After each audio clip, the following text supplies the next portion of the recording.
the last time somebody picked up the garbage? Smells like moldy caramel popcorn and Bingo cherry cola. Disgusting! It's a mountain of garbage.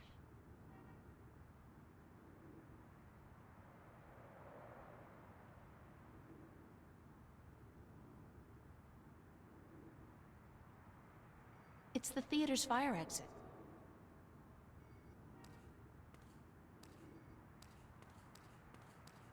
It's a closed garbage bin.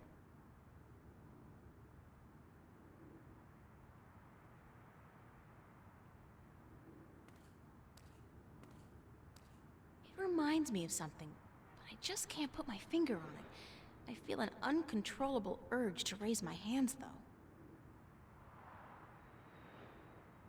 The shadow's being cast by those garbage bags.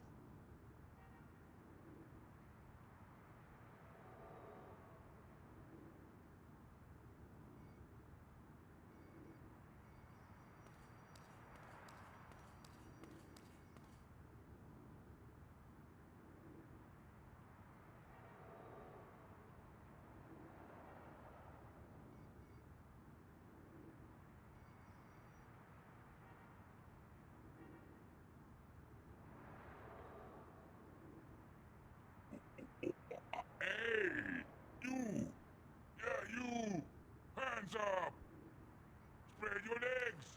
And do the monkey! This would probably work a lot better if I opened the can first.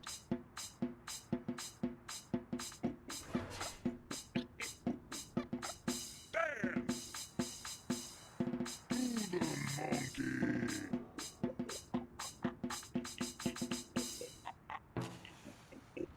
Hey! You! Yeah, you! Alright, somebody's coming. Spread your legs! And do the monkey! Hey, old blazes, we got us a fire. Now, where's that voice coming from? Yeah, you! Show yourself. Hands up! Spread your legs!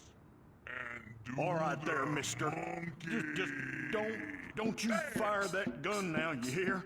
I'm sorry I chased you earlier.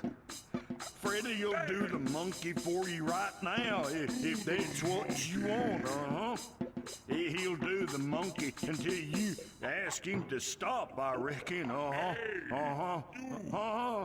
you! Hands up! Spread your legs! And do the monkey! I wound the monkey up real good so he'll be dancing for a while.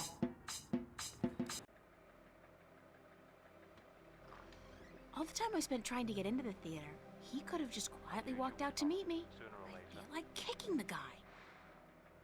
There's no way out of here. Did you know that? There's no way out of Victory Hotel. All exits they just lead back inside.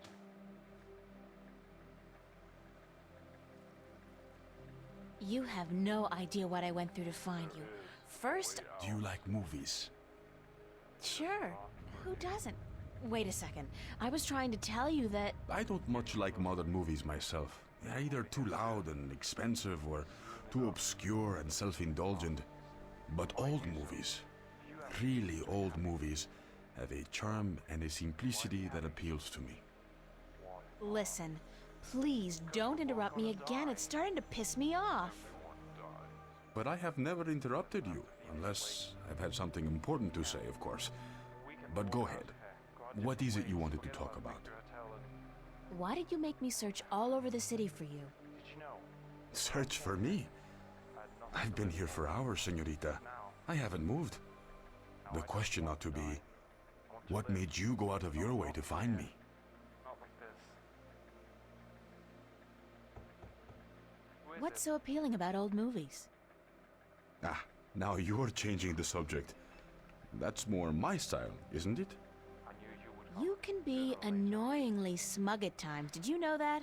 There's no way out Of here. course. Did you know that? And I apologize for being so hard to locate today, but I had to lay low for a few hours. Lead back inside. Does it have anything to do with the cop that was staking this place out? Yeah. So it was a good thing I didn't stick my head out the door to look for you then, no? He's gone now. Are you in some kind of trouble with the police? Wait, don't tell me. Immigration. No, señorita. Not the police. There are bigger players than the police. I don't want to know. I'm not getting mixed up with the mob or gangs or anything like that. There's not much you want to be mixed up in at all, is there? My life's complicated enough as it is, Mr. Cortez. I don't even know what I'm doing here. Answers. You want, you need answers. You keep telling me that, but you never give me any answers. Just more questions. Like, who's out to get you? What's going on with me? How come you know so much about me? I plan to answer all your questions today, April. By the time you go to sleep tonight, your world will have changed. And nothing will ever be the same. You're just being cryptic again. It's like soap opera sex. Lots of boring dialogue, and when they finally go to bed, everything's dark and covered by blankets. You want the full Monty then? Come with me. Come outside. No more talk. I will show you the truth.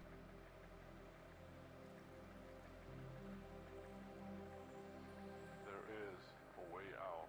This is probably as good a place as any. At least there's no one around to see, except rats. To see what?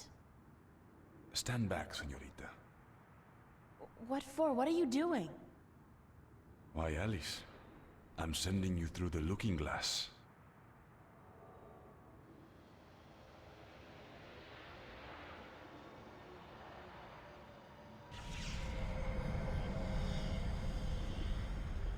What? What is that? Please tell me it's a hologram. It's a mirror to reflect your dreams. I don't see anything, just light. Oh, you have to step through. Step through that? Oh no, I don't think so. This is the moment of decision, April. All time, past and present, revolves around this moment.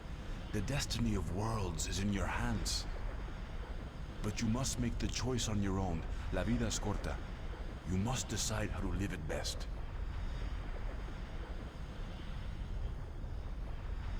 I'm not sure what I should do. I understand. It's a difficult decision, because whatever you do, your life will change forever. So take your time. Think about it. Don't rush into a decision you're not ready to make.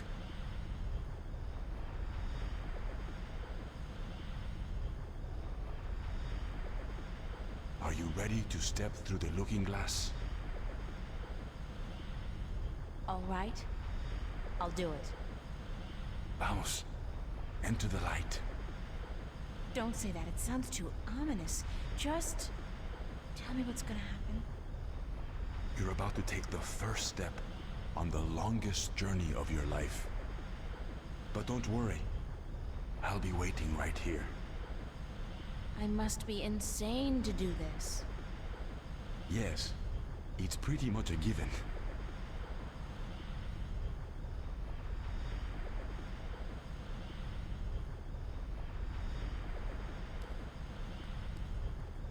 Oh, I almost forgot. When you're ready to come back, pay a visit to a friend of mine called Westhouse, Brian Westhouse.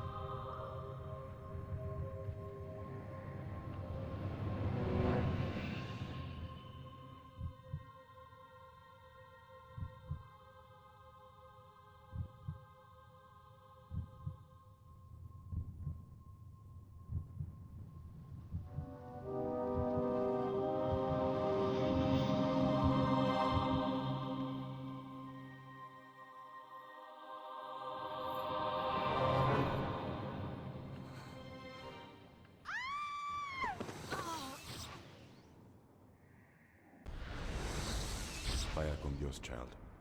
and may the balance protect you.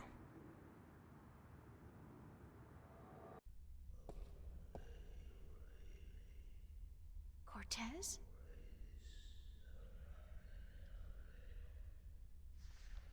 Cortez!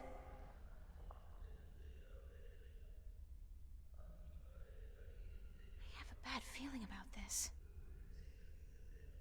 Wait, what was the name Cortez told me to remember? Westhouse? Ryan Westhouse? I think that was it. Cortez said to look him up when I wanted to go home. Well, I want to go home now.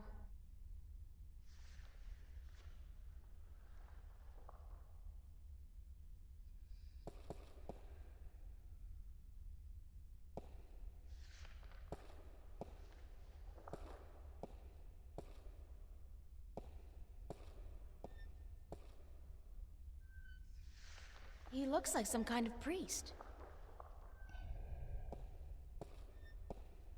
Hello?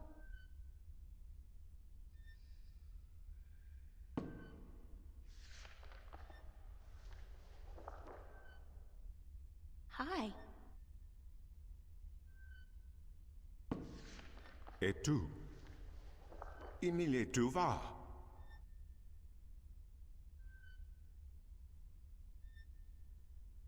Ne? Tu van sav ken? Tu vu ken alar? Et tu istak mele? Ithira? Ton maris ton.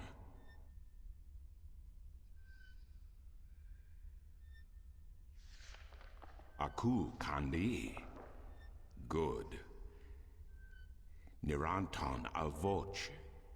Sank al coda magic. Torante. Salhe. Naven.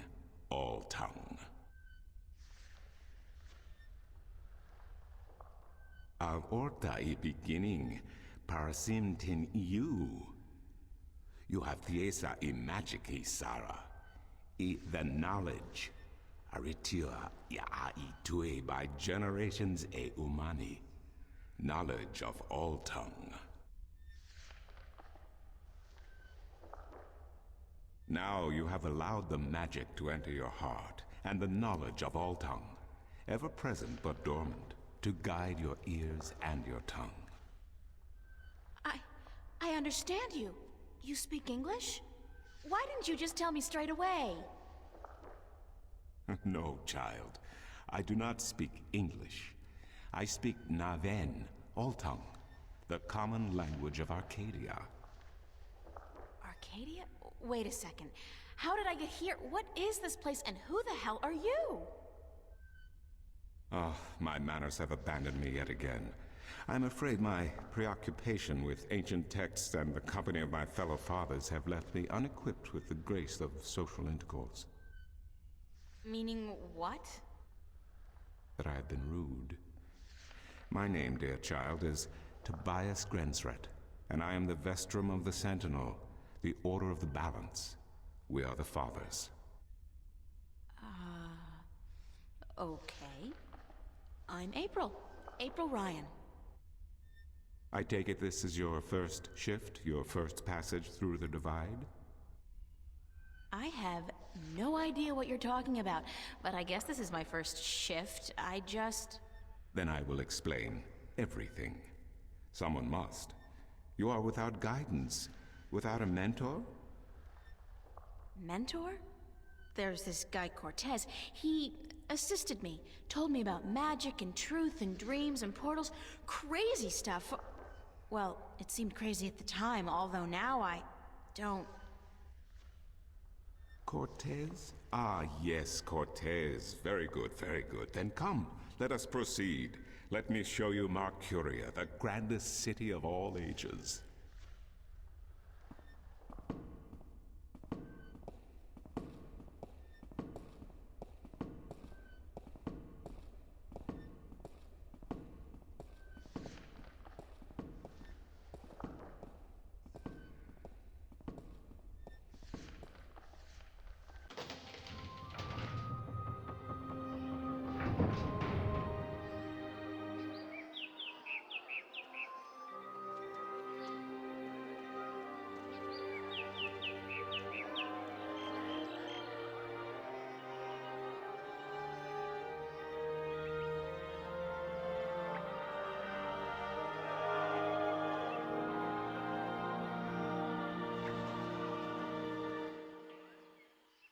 Explore Marcuria, April. See the sights, meet the people, and then, when you are ready, return to the temple.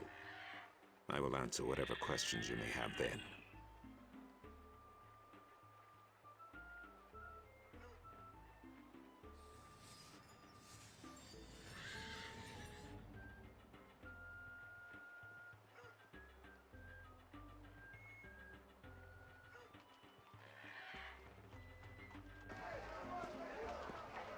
In a world without the screen, that's what passes for entertainment. And it's pretty darn good. My intuition tells me Maps! that he sells maps. Maps, I got maps. Can I interest you in a map, miss? Top-notch, hand-drawn in quality ink by skilled sunwriters. Ain't no better in all the Northlands.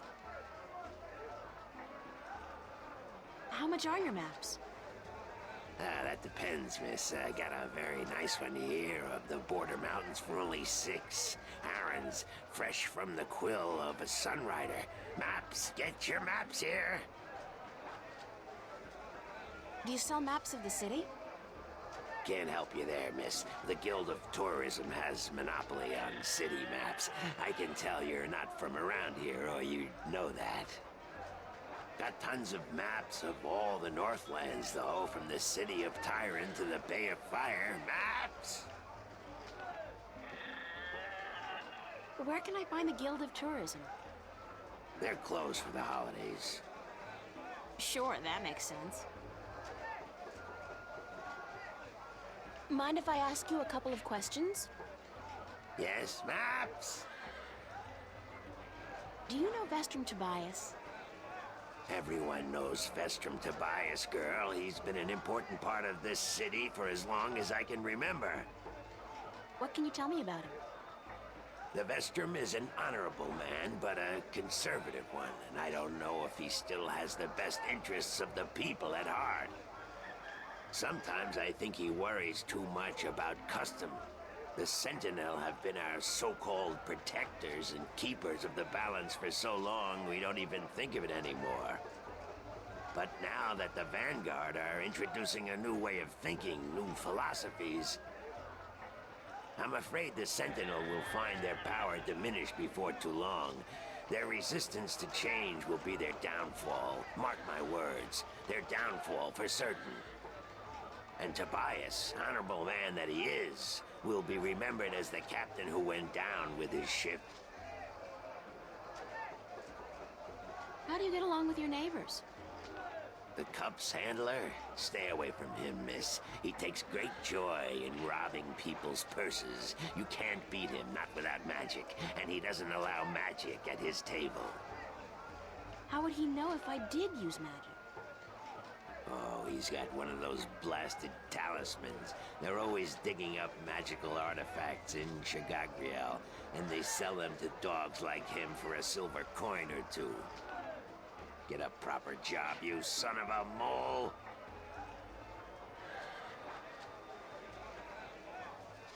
What do you know about Stark? Land of wonders, strange customs, and machinery. Ah, to be in Stark. I'd give my right leg. Well, perhaps not my right leg as such. You really need 2 sturdy legs to stand on in this business, or you'll find yourself... yes, a grand place indeed, free of this blasted, chaotic, unpredictable magic. Does no good to anyone. Now, machines built by man, controlled by man, in servitude of man. That's the future, isn't it?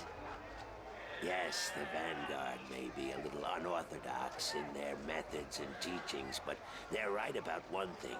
Stark and Arcadia belong together, not apart. What's Arcadia like?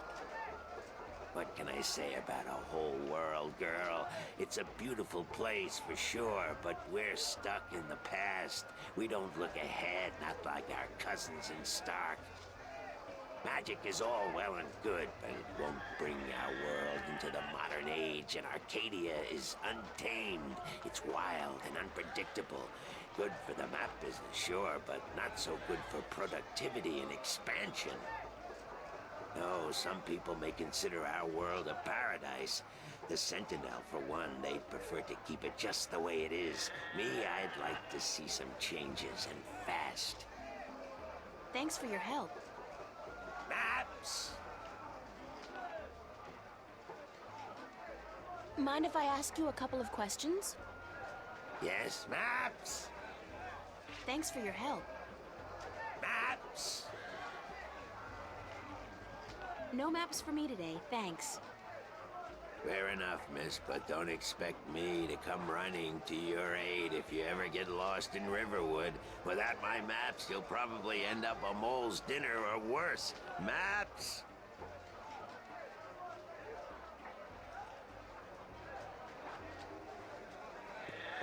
What a sorry-looking bird. Hey, you don't look too polished yourself, lady. Oops, I didn't know you could talk. Didn't look as if you could talk either. It's a talking bird.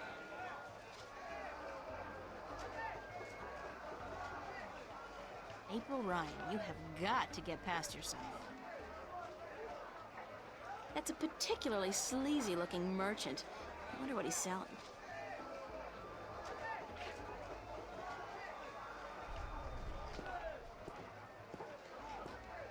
Want to test your skill and perception with a game of cups? There are prizes to be won!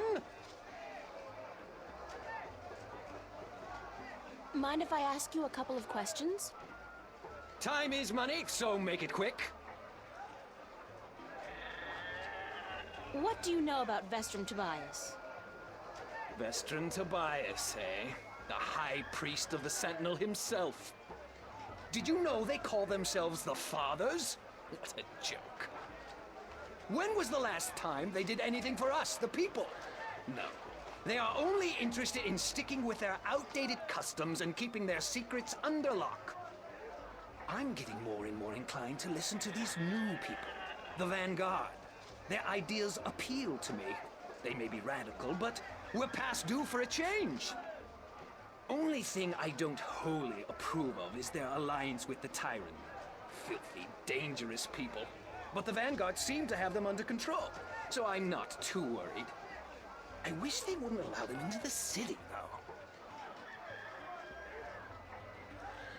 How do you get along with your neighbor? The maps merchant? We've faced each other for 6 years now, every single day, and he never speaks a word to me except to insult me. Nose high in the sky, calls me a charlatan, as if he's the Guardian himself.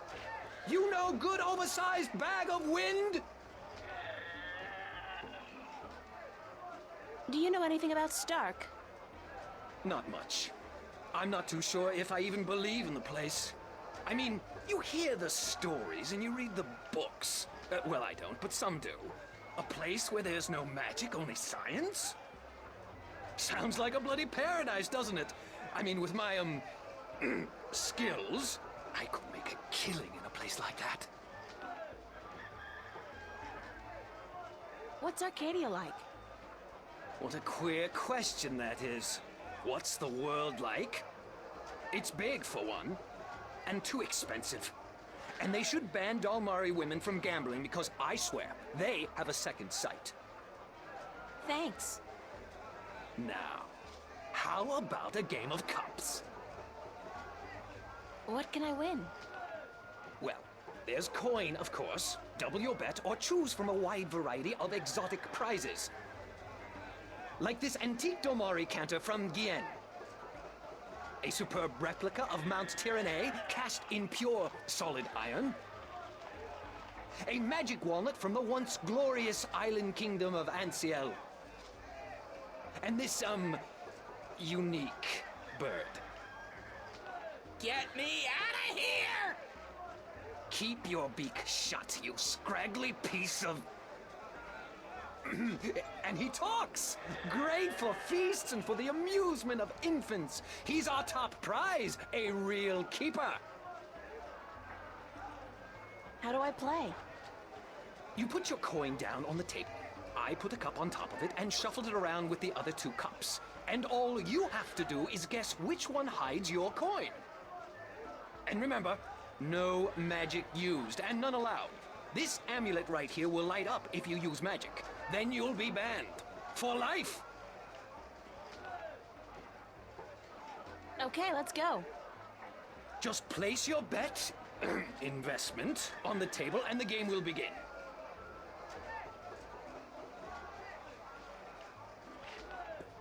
It's the traditional game of cups in which you stand no chance of ever winning. The fun part is seeing just how much you can possibly lose in one go.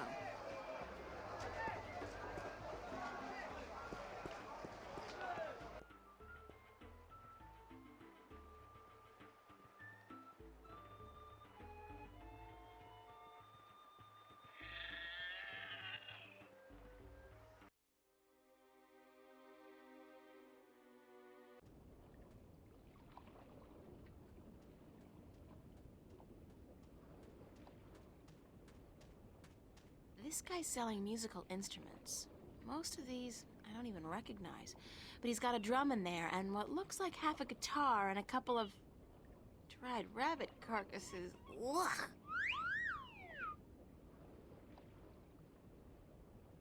Stout guardians of the city. Wooden but stout. And that blue fire is way cool. This lady's selling fresh fish. I've never seen fish like this before. But if it's wet and has fins, fish it is.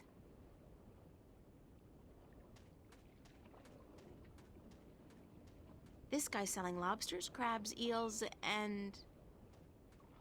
he's selling a variety of fresh shellfish and other, delicacies.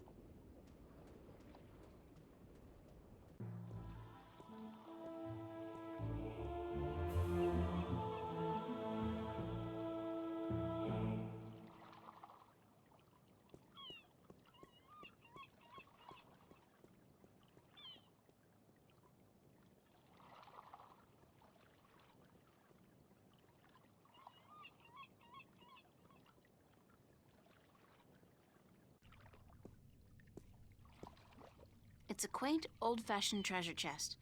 I wonder if there's anything exciting inside it, like doubloons or whatever they're called. I wouldn't feel too comfortable about sailing anywhere in that. It's like a toy boat for children. It's a lighthouse. The blue fire's burning bright, a safe beacon for weary sailors, and a magnet for flowery prose. The old man and the, ocean? Looks like a lifetime at sea has left its tracks on him. Better a lifetime at sea than a day in a dress and a brassiere.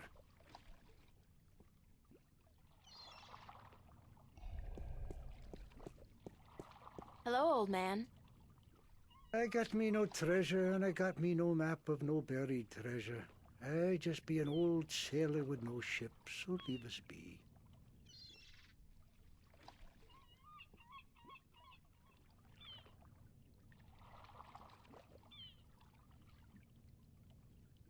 What are you doing?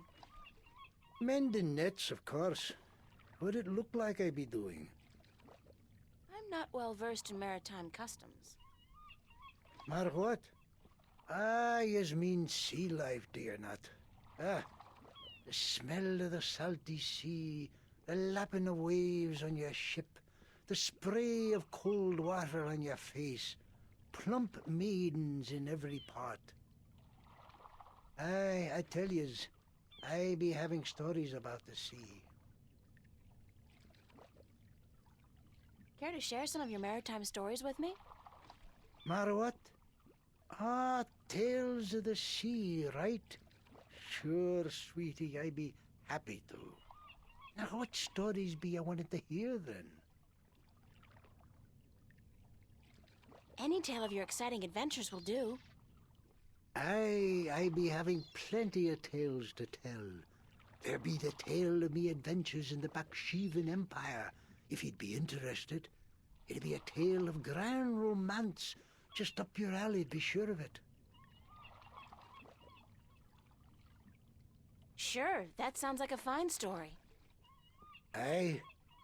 It be near on 50 years ago that I was a mate on a sturdy old lady called the three-legged whore. The what? What do I be saying? She was called the thrifty horse, she was. Aye, that be her name. The Whittle Whatsit. You don't remember the ship's name, do you? Anyways, I be a young mate then, and we be anchored in Monterba, the grand western port of the once glorious Baksheevan Empire. I be having ship leave until the following evening, and it be me first visit to that exotic and dangerous port. So I sets out to have a look around. Now, bear in mind that Monterba be ruled by a mock, like all large Baksheevan cities. In principle, the mock be having to report to and pay half of all taxes to the Emperor in Port Altaban. But with the Baksheevan Empire having all but crumbled into pieces, the provinces do be having the power to do pretty much as they be wanting. And so I sets out on me own that day to explore the city. Now, bear in mind that all the cities of the Southlands, and that be me adventures in the once glorious empire of Baksheeva. And that be how I meet me bird, how I seduce and romance the Mock's daughter, how I be chased from Monterba by the Mock's soldiers, and how I be the first man to walk across the desert of Shangagriel, the wastelands, and how I be getting this awful rash on. Girl, you do not be sleeping, do you?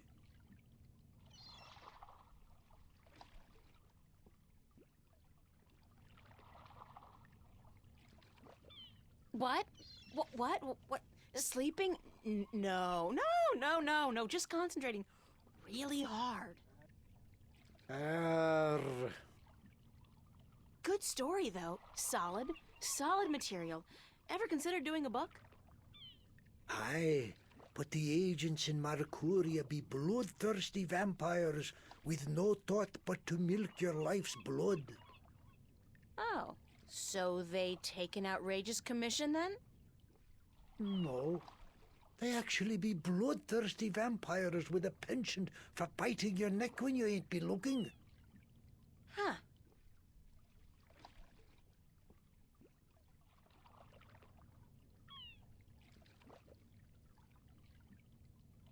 What have you got in that chest? What chest? The one you're sitting on. Oh, that be no chest, girl.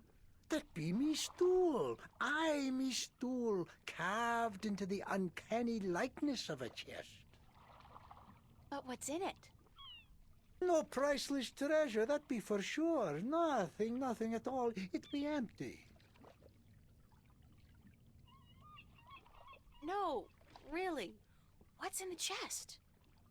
Oh, live snakes. Aye, snakes that'll bite your face off before you have time to jump. Better leave them be, then. I'm still curious about that chest. Right. I be telling yous, curse the balance, girl. You never give up, do you? I be having no real treasure in here, like I told ye. But it be where I keep me personal articles and things I be picking up now and then on me travels.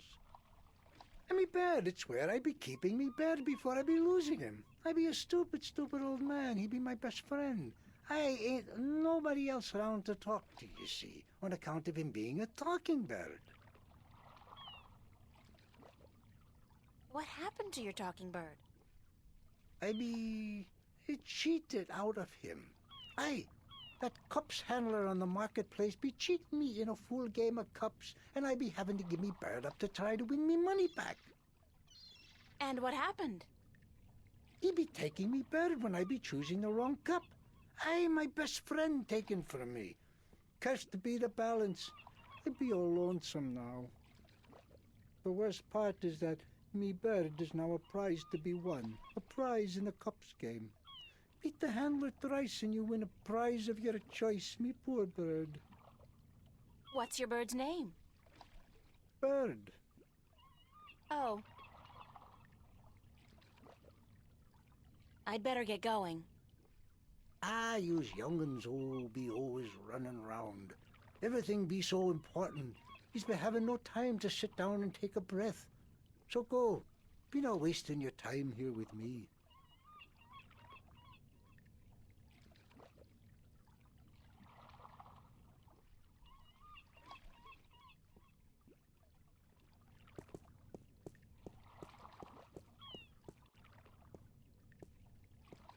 It's a small ship or boat.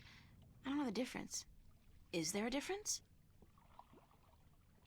Assorted cargo. Judging by his ungainly stance, I'd say he's a mariner pining for the sea. Ahoy there, matey! Pardon? Isn't that how you sailors greet each other? No. What do you say then? Usually, hello. And if it's sunny, nice day for it.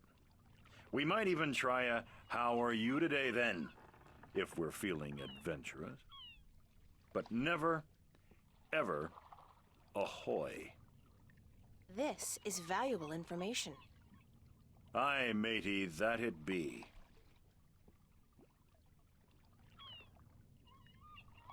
Why aren't you out at sea? Do you see the sail on that barge over there? Yes. Is it flapping? What?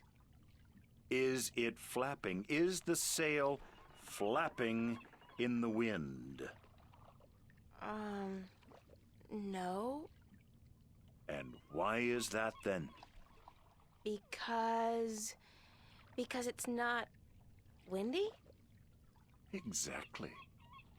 Well, can't you just use oars or something? Oh, what an excellent idea. Now, why didn't we think of that? Of course. Oars! By Jaw's stunted left arm, that's it.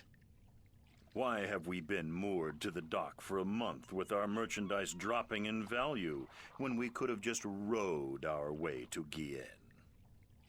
Are you being sarcastic? Sarcastic? Me? What in Jaw's name makes you think that? How long's it been since the last wind? Near a month. Ever since that accursed alchemist put some kind of spell on the wind. The Mojal be cursed if I know why. But it's a bloody catastrophe. I've sent some good people of mine up north to deal with him. But not one has returned. Now the Areed High Council speak of sending an entire army platoon to sort him out. But I'm afraid that just might piss him off. Who's this alchemist who cast a spell on the wind? I believe his name is Clax. Roper Clax. Lives in a bloody rock somewhere up north, beyond Riverwood. Thanks for the chat. Aye.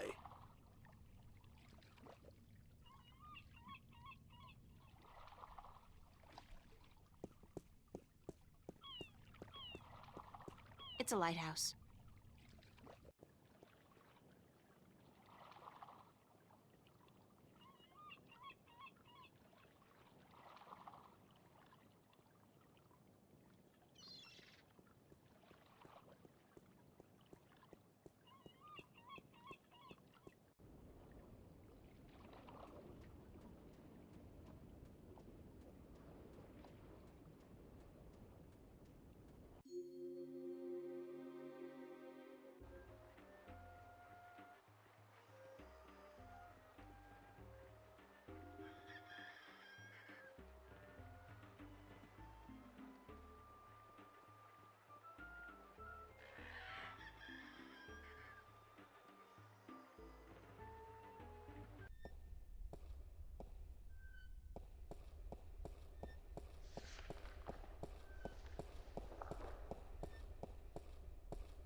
It's Vestrum Tobias Grensret.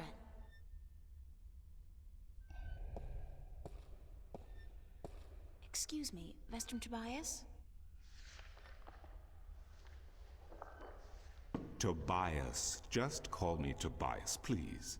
I require no ceremony from a distinguished guest such as yourself. Did you enjoy the sights? I don't know. I'm overwhelmed. Walking around out there, seeing with my own two eyes things that can't possibly exist. I kept thinking, it's all a dream. I'll wake up at any moment now and everything will return to normal. But then I realized, I'm still here. It's real. I can touch it. I can smell it. And you know what? It doesn't make sense. Nothing makes sense here. Magic, alien creatures, parallel worlds. I don't believe in those things. I don't believe in fairy tales.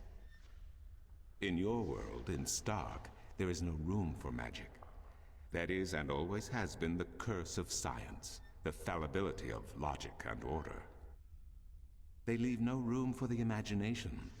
If it does not fit into the narrow perception of the laws of nature that your world adheres to, it's a fairy tale. But then, magic has its downsides too. It's unpredictable. It invites chaos. It puts the balance in peril in a way that science alone never could. I keep hearing about the balance, and about Stark, and Arcadia, and...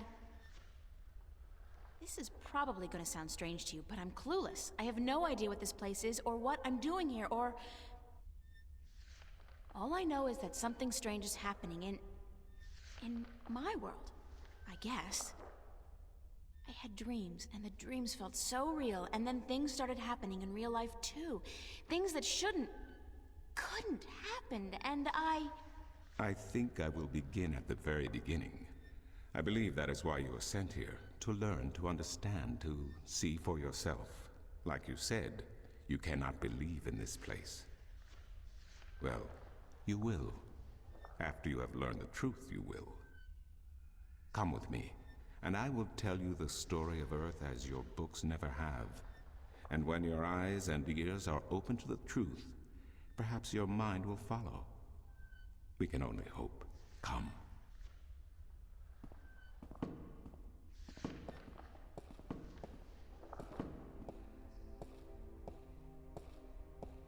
This is the true story of the Balance, as observed by the Sentinel, the Order of the Balance, the Fathers. The Sentinel Minstrom committed this story to the pages of the scriptures and to these temple walls thousands of years ago, so that coming generations could learn and understand their past and their future. The wall paintings we are looking at became known as the murals of the Balance, and it is through these images that I will recount our common history to you, April Ryan. The story begins and ends here, with this mural. Ages ago, and in ages to come, the Earth was one, and magic and science existed side by side in nature and in all people. There was balance, and there was harmony. You're saying there was just one world then? One world, one Earth. Magic and science in balance with each other, within each and every living creature. The power to make the stars dance and to create life itself was within our grasp. But then, humankind began to exploit this divine power of two, and they saw fit to use it for their own selfish purposes. The balance of the cosmos was in peril.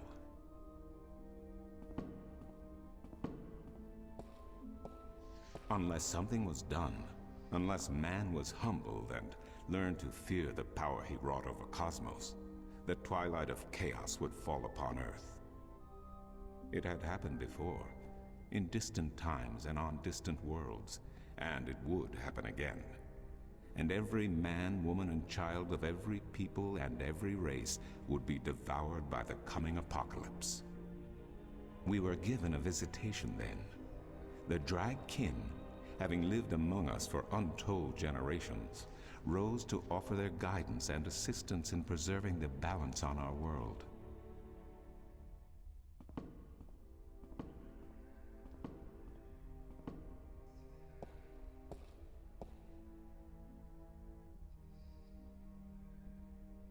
The Drag? I think I've heard that name before. Dragkin, Draken, dragons, whichever name they go by, they remain the eternal servants and custodians of the balance. There were 4 of them here on Earth, and of the 4, one who would found the Order of the Balance, the Sentinel. The first Minstrum were instructed that magic and science would have to be separated before the balance collapsed and brought untold disaster. Earth would have to be split in 2 equal parts. Arcadia and Stark, magic and science, chaos and order.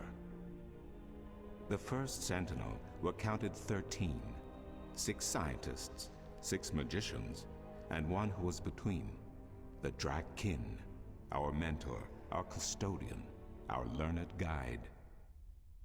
Both magic and science were needed to perform this most difficult of tasks. To split a world in 2, to create 2 worlds from one. Wasn't the use of that kind of power dangerous to the balance? Yes, and so for this purpose, they built a tower to channel their powers and focus them on the divide that they would create. The kin had brought a disk with them, a disk forged in the fire of their world. Placed at the base of the tower and the epicenter of the divide, the disk and the tower would become one, a conduit for the flow of magic and science. At the appointed hour, the 13 came to the tower, and with them a woman whose destiny was decided by the purpose to which she had been born. She would be the first guardian, the human protector of the balance, who would stay in the tower for 1,000 years to watch over the 2 worlds and to ensure that the flows of magic and science were always equal. And so the ritual began.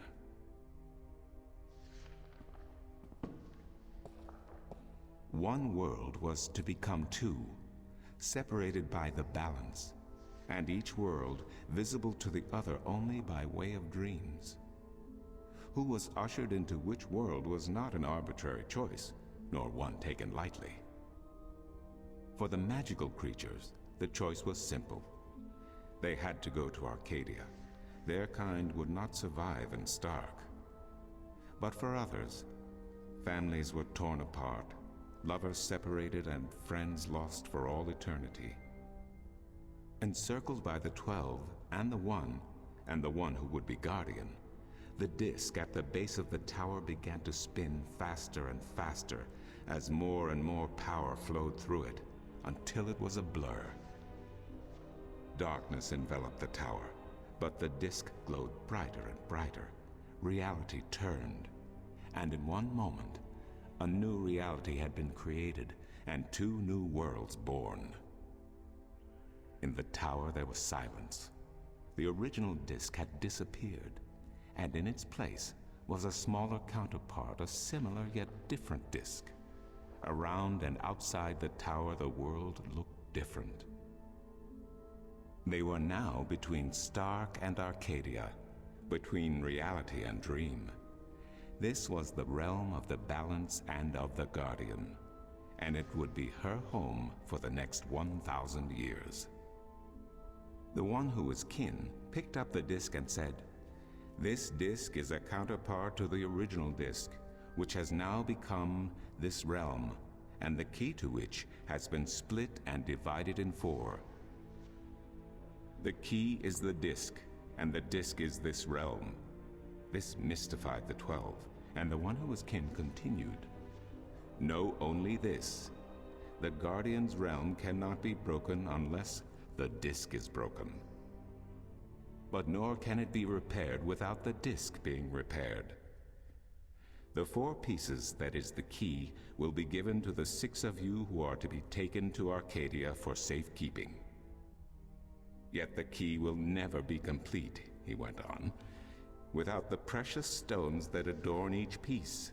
I will keep 1, and my fellow kin the 3 others. Should the day come when this realm must be repaired, or the worlds reunited, and that day will come, you will assemble the disk and the kin will come together one last time. With that, 6 of the 13 went to Arcadia, and 6 to Stark, and the one who would be guardian ascended to the throne. Witness the mural, where her dreams and hopes, her very soul, were locked away in the disk. In service of the balance, these traits were nothing but barriers. Through new eyes, the imbalance between the worlds was as clear as the stars themselves to the Guardian, and with one thought, she channeled chaos from Arcadia and logic from Stark into the disk, and redistributed the power wherever it was needed. A new era had begun, the era of the Guardian. After they left the tower, 2 of the Drakkin went to Stark, the other 2 to Arcadia. The 6 who came to each world started what is now known as the Sentinel, the Order of the Balance. But while in Arcadia the Sentinel thrived, in Stark they did not. In Stark, the memories of magic and the balance could not survive in the face of the new reality of natural laws, of logic, and of science. And soon, very soon, Arcadia became nothing more than legend, a myth, tales of fairies to recount to impressionable children, and stories to frighten and entertain around a fire.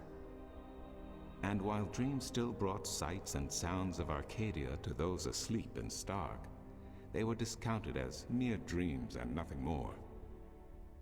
So that's it? We forgot about our past and about Arcadia? And that's the way things are? Then what's wrong with that? And why does magic from Arcadia seem to have begun leaking through to Stark? That is another long story.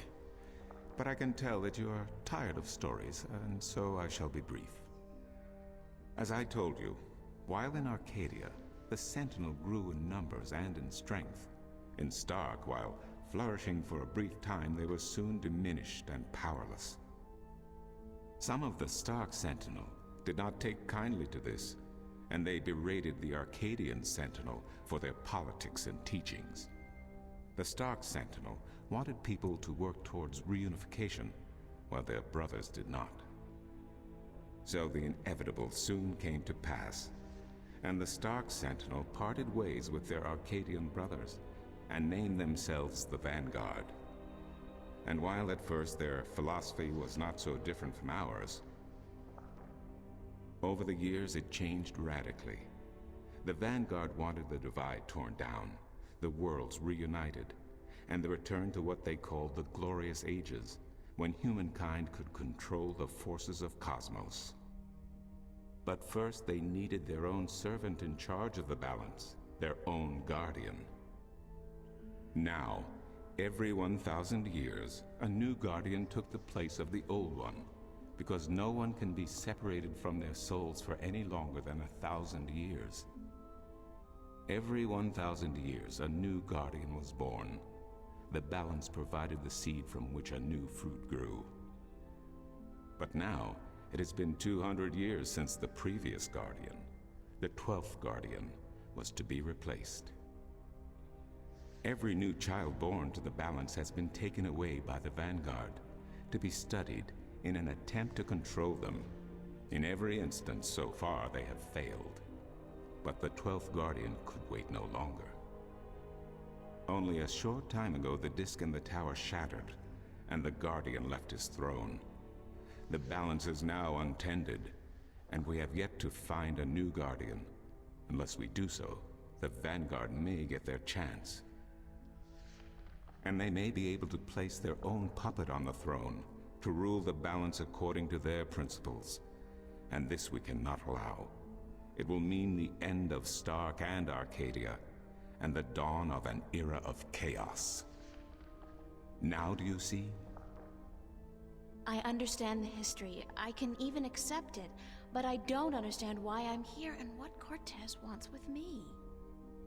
The balance is in peril, April. The Guardian has abandoned his tower. He has disappeared, and there is no one to take his place. He must be reinstated to protect the balance until a new Guardian may be found. And what can I do? I'm nobody. I've just been having a lot of bad dreams. You are a strong shifter. I have not seen your like in my lifetime. A shifter?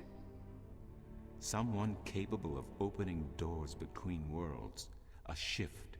A portal between the realms of Stark and Arcadia. Are you kidding? I didn't do anything. Cortez was the one who opened the shift, and he just waved his hands around in the air. I don't think I'd be capable of opening a portal even if I had a magic wand.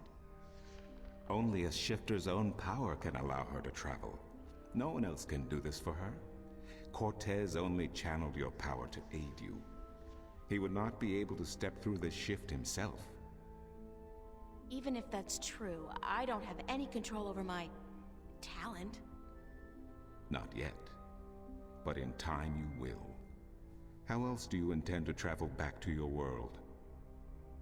God, I hadn't even thought about that yet. Can't you help me? I'm afraid not.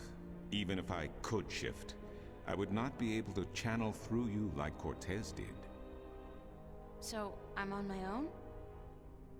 If you have any questions, I will do my best to answer them. But aside from that, yes. Yes, you are. That's so not cool. No, it has been unseasonably warm. If you don't mind, I will return to my studies now. Thank you for listening to an old man and his long stories. No, thank you. It's starting to make a little bit of sense now. That is good news. Come see me again if you have any more questions.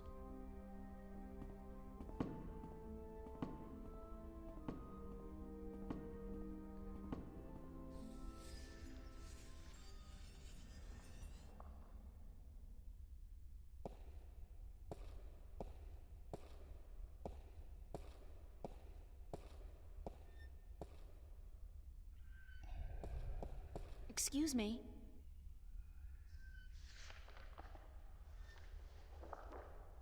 Do you know a man named Brian Westhouse? Westhouse? That old goat? Yes, unfortunately.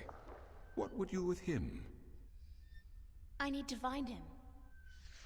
I do not know where he lives. I hear somewhere on the outskirts of the city by the sea, but I cannot tell you any more than that. Who'd know about Westhouse? His whereabouts? I do not understand what you would with him. He is rude, uncultured, and ignorant. Cortez told me to look him up. Well, I do not know where he lives or frequents, but someone at the market may. He trades merchandise there, and I think he collects maps of the Northlands. What do you know about Cortez? Your mentor? What has he told you about himself? Not much. Nothing, in fact. He's a complete mystery to me. To learn something about someone, the best way to go about it is to ask them yourself. There is nothing I can do to enlighten you. But who is he? He is who he is, what he is. If he has not told you himself, then perhaps he does not wish you to know. It would be improper for me to divulge his secrets. You're as bad as he is. No offense. It's just frustrating. I understand. The next time you see him, tell him what you have told me. Maybe he will tell you the truth, maybe he will not. It is his choice to make. Do you mind if I ask you some questions about Arcadia? I will try my best to answer any question you may have, April. What's the history of Arcadia? There is so much I do not know where to begin. In truth, it would be wiser to ask someone else, unless you wish to know about the Fathers, the Balance, or Mudhoppers. Mudhoppers? My secret passion. I study them. They are a most fascinating species. Most fascinating indeed. But I am not practically versed in the intricacies of history, I am sorry to say. What's Marcuria like? I have lived in this city all my life, and still it amazes me what a diverse, exciting, and wonderful place it is. Many have called Marcuria the jewel of the Northlands, and they are right. But it is a diamond in the rough. A city this size can never be flawless. There are always shadows and people who hide in them. Lately, the shadows have grown and darkened, and I fear for the future. But Marcuria is still a wonderful place to live. What else can you tell me about Marcuria? Marcuria is the capital of Ireed, the unified country, and we are located on the southern coast of the Northlands, halfway between Tyran and Khorasan. Between the Snapjaw and the Gaintbeast, some might call it. Between the embers and the fire. Yet democracy and peace have reigned for thousands of years now, and although relations may at times be strained with our Tyran neighbors, the High Council are masters of diplomacy. And Lord Igvandellan is a firm and just chief counselor of the Ireedan flag. Tell me a little about Ireed.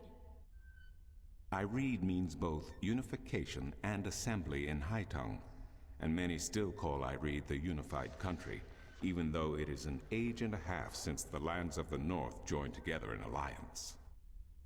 Ireed stretches from the plains of Nedra in the north to the Great Sea in the south, and from the territories of Tyran in the west to the thick woodlands in the east. It is populated by humans and Dolmare, Tyran and a number of other races. It is even said that a tribe of Venar have a ring of trees in Riverwood, though I am not sure that is anything but a myth. What are the Northlands? The Northlands is a collective term for all the lands north of the Great Sea, and south of the border mountains including Ireed, Tyran, and Khorasan.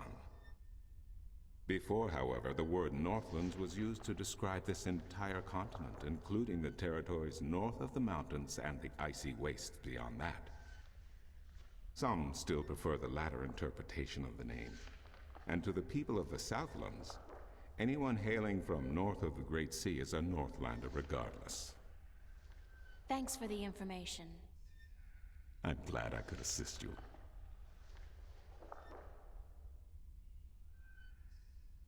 How am I supposed to get back to Stark? The only way to get back is through a shift. You are a shifter, April, and the power to travel between worlds is within you. It might be within me, but it doesn't look like it's coming out anytime soon. I wish I could help you, but I cannot. You must find the path on your own. I'll see you later. You will? If you say so, then it must be true.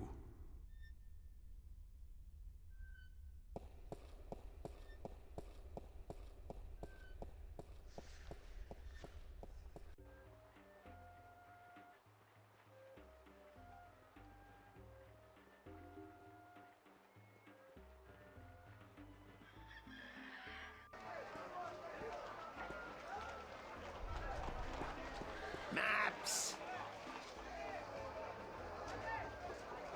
I'm looking for Brian Westhouse. Briar West of House? It's not on any of my maps, and I've never heard of it. Maps! It's a man, not a place, Mr. Brian Westhouse. I would most certainly remember a name as queer as that, and I don't. Get your maps while they're fresh. Bye. Maps! Get your fresh maps here. Buy 2, get the second one half price.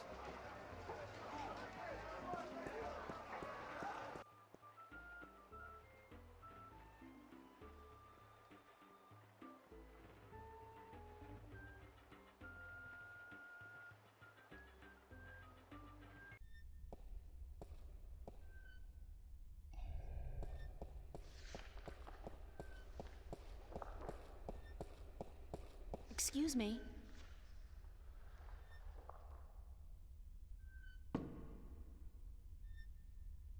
Who did you say I should see about Westhouse? The map merchant at the market may know. There is one thing I must tell you, however. Few would know Westhouse by his real name. In the city, he is known as the Rolling Man because of his strange two-wheeled vehicle. A most dreadful and dangerous contraption if I ever saw one. A bicycle? Perhaps. It has a grotesque appearance, much like the Westhouse himself. I'll see you later. You keep telling me so, and I do believe you.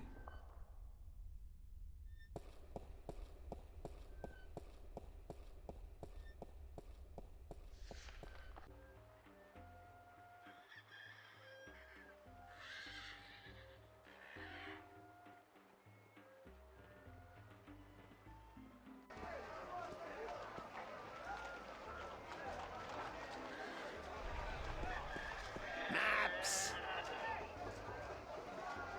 Can you tell me where the Rolling Man lives? Maybe, maybe not. Why? Because I need to find him. Sorry, guild rules. I'm not allowed to divulge any personal information about my customers. Maps! I really need to know where the Rolling Man lives. Sorry, can't do. Please? Pretty please? No, no, no, young lady. Don't give me that doe-eyed look. Don't. Ah, blasted be the balance. You're giving me that doe-eyed look, aren't you? I still can't tell you, though. I got maps. Please tell me where the Rolling Man lives. No, can't do, miss. I can't divulge personal information about my customers.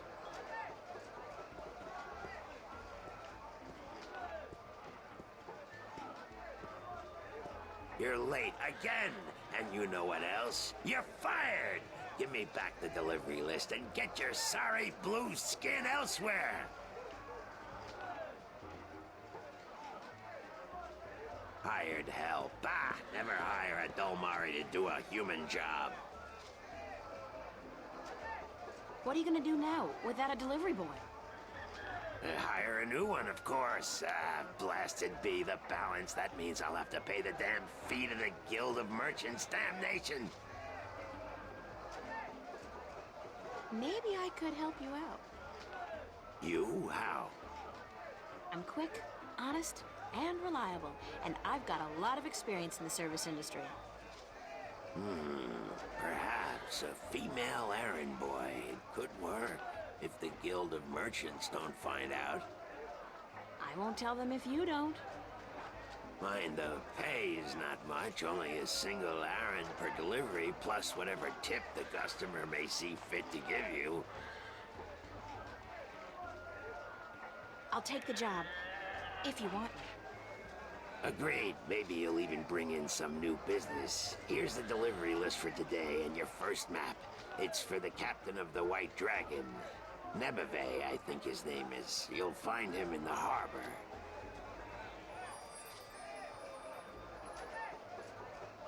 Oh, and remember to have the customer sign the delivery list. The guild are sticklers for protocol. No signature, no money, no new jobs.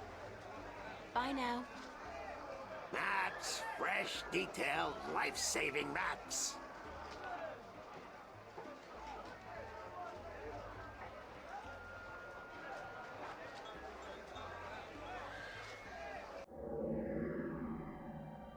One map of the Sea of Songs to Captain Horatio Nebeve of the White Dragon.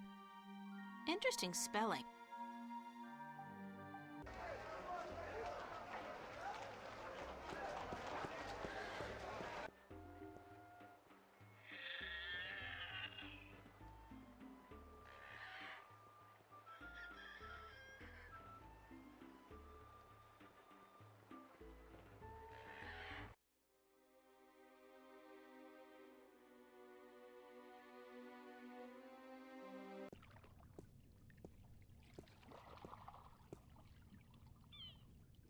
It's a map of the Sea of Songs. I was told to deliver it to Captain Horatio Nebeve.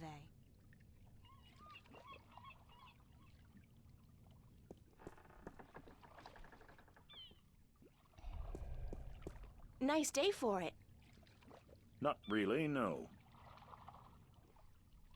Is this the White Dragon? That's what the big white letters on the prow spell out. What do you think? I'm looking for the captain. Is he around? What would you with the captain of the White Dragon? I have a delivery for him, a map from the map merchant at the Temple Market. Aye. I be Captain Horatio Nebeve of the White Dragon, fastest vessel there ever was. Hand the map over, girl. With Jarl's blessing, the wind will return soon, and I can leave this accursed harbor for sunnier shores.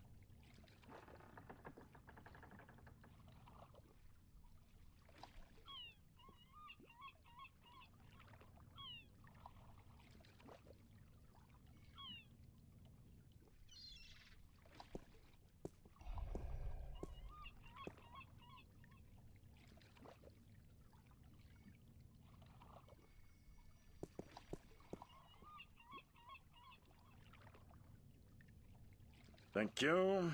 There's an errand for your trouble.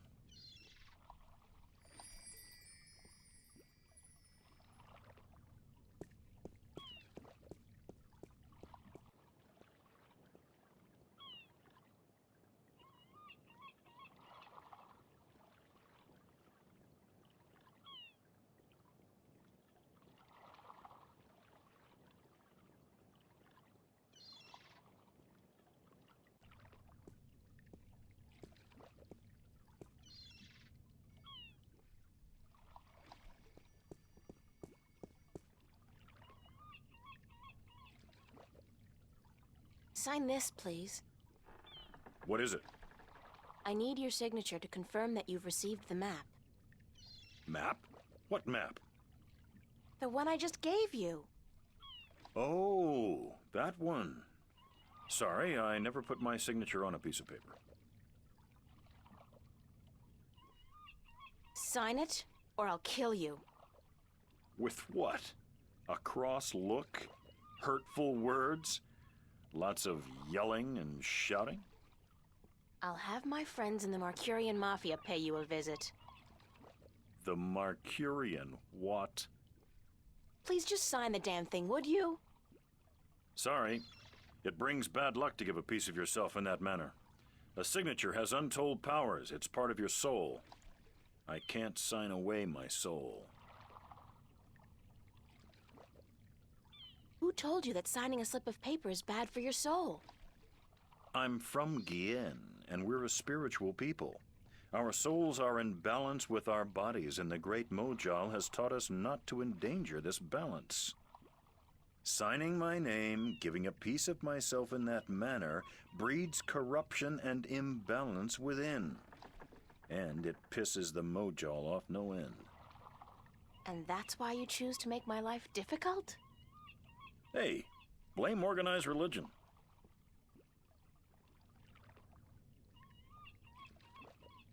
You can't write, can you?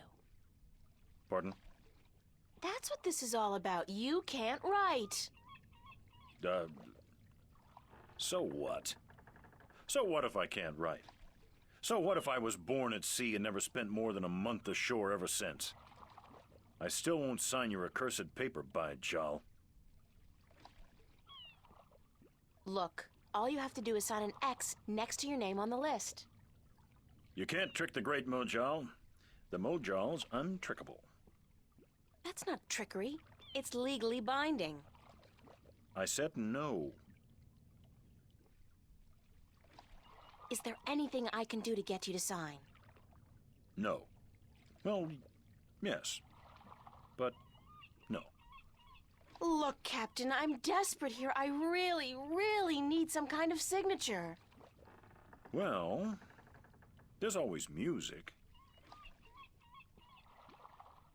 What's music got to do with you signing my list? Nothing. But it distracts the Mojal. What are you talking about? Why would you need to distract the Mojal? I can't sign when there's a chance the Mojal is watching. Music distracts the Mojal. Ergo, I can sign. But doesn't that mean the Mojal is always distracted? I mean, there's always music somewhere in the world. The Mojal has an eye and an ear for every acolyte, and straying from the path can bring great wrath upon us. Granted, I know very little of the Mojal, but seriously, maybe you should look into alternative religions? Blasphemy! Besides, I only have to visit the temple once every 2 years, and the membership fees are quite reasonable. So, if I play some music, you'll sign? Aye. I'll give you that much. I'll be back. I don't doubt it for a second.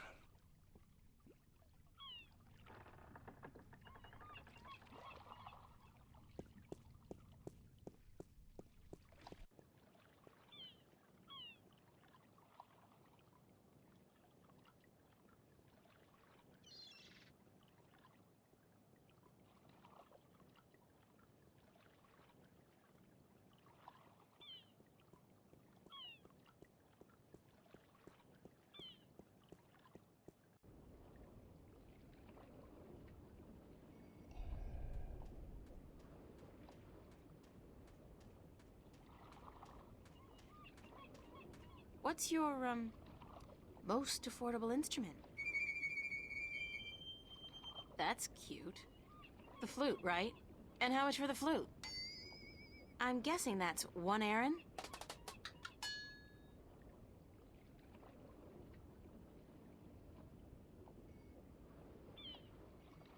I'll have the flute. That's 1 Aaron, isn't it?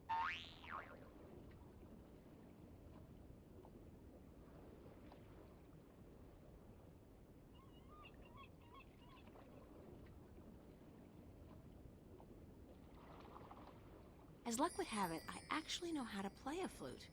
Not very well, but I'm sure the, Mojal won't mind.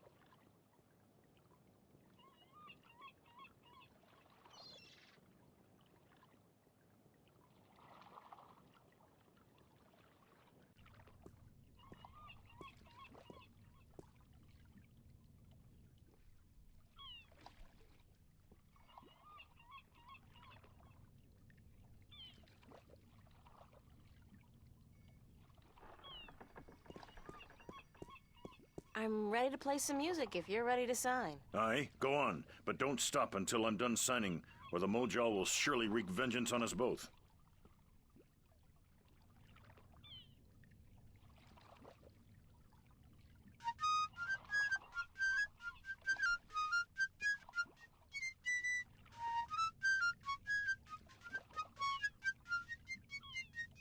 Done. Here you go. And don't ever ask me to sign anything ever again. I can pretty much guarantee you that.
Right. Your next assignment is a map of Shangagriel to the Rolling Man. Hold on.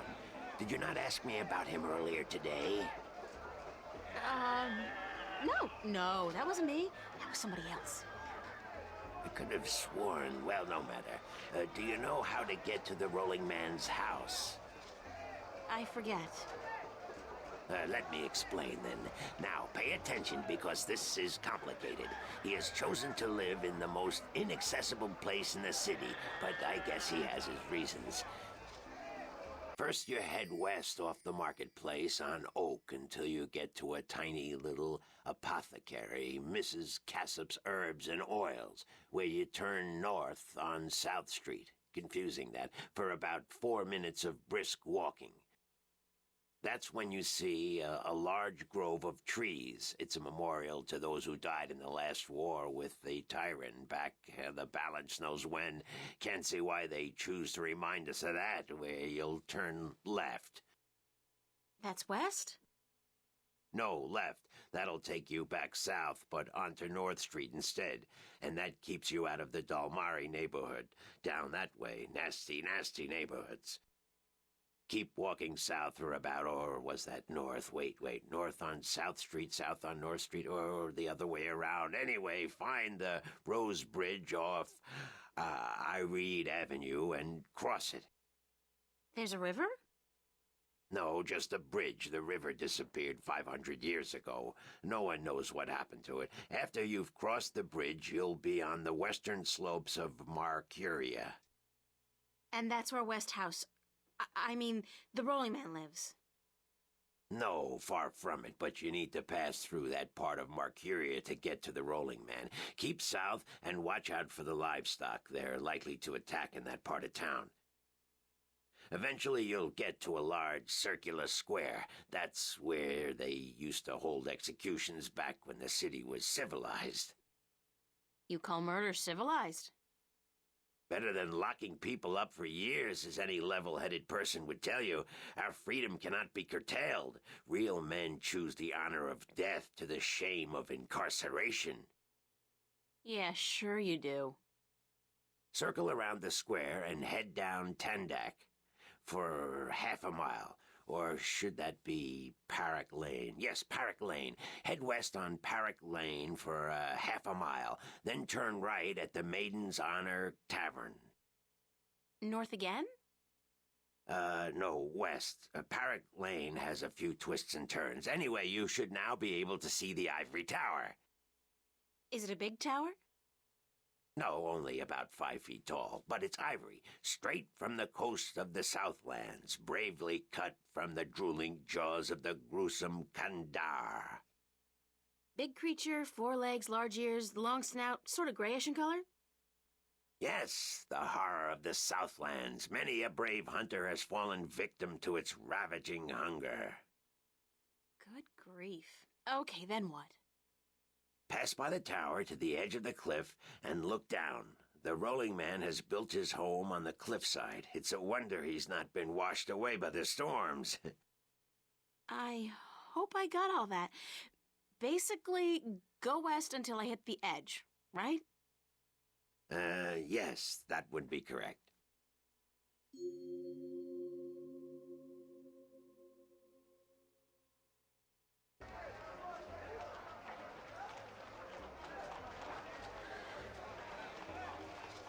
It's a map of Gang, Schubert...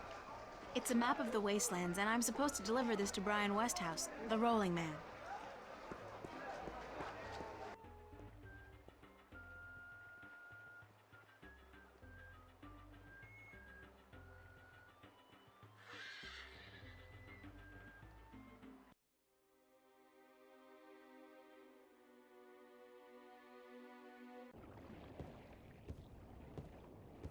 That's probably Mr. Westhouse. Great view. Back home, a place like this would easily set you back tens of millions. Here, it's probably free. It's a brown, slightly cloudy liquor.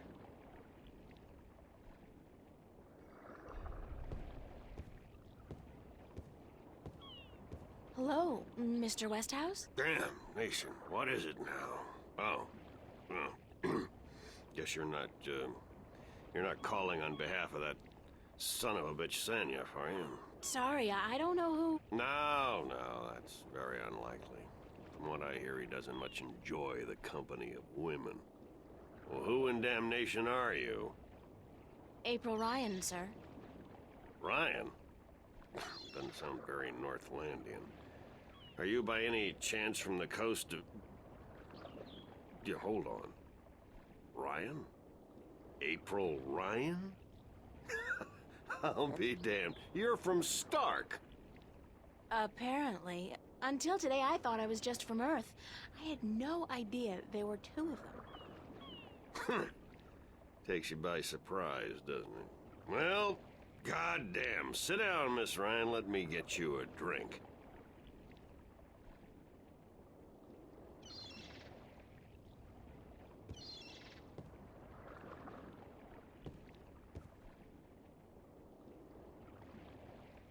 The liquor over here stinks to high heaven. Magic pollutes the purity of the spirit, but I keep a bottle of Glenfiddich for special occasions.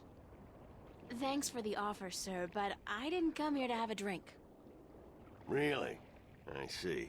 This isn't a social call. No, sorry. Oh, no matter. It's still a pleasant surprise to meet someone from home.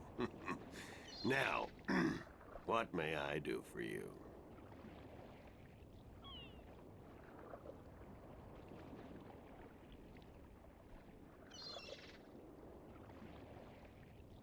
I have a delivery for you. A delivery? When did the U.S. Postal Service start delivering mail to Arcadia? It's from the map merchant at the market. It's just a map. Oh, good. I've been waiting for you. Hold your horses. What are you doing working for the Guild? Are you planning on staying in Marcuria? I'd strongly advise against it, Miss Ryan. Arcadia may look like a pastoral fairy tale realm, but it's not. You bleed as easily here as you do in Stark, and magic can do more damage than a gun. I'm not planning on staying, but I had to find you. The map merchant was the only one who knew where you lived, and he wouldn't tell me. So I got him to hire me, and you were the second delivery on my list. Gods. Carrick and his misguided loyalty. I'll have a word with the man. Thanks for the map, though. I collect them. There's not much else to do in this godforsaken city.